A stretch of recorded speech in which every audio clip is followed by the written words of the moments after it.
Hey, I'm Abdel and you're watching a new short tutorial on how to draw an ear from the side. First, let's draw a slanted line.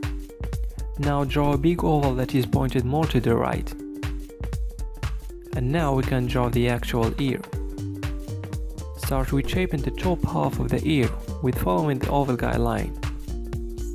I'm gonna extend my stroke straight up to here, to where I left off. In the middle, begin drawing the trunks and extend it all the way here into a hook shape. Now we're gonna draw a similar shape that runs close to the edge, with a small distance. Shade the ear lightly with strokes as close together as possible. And let's continue shading the darkest zones.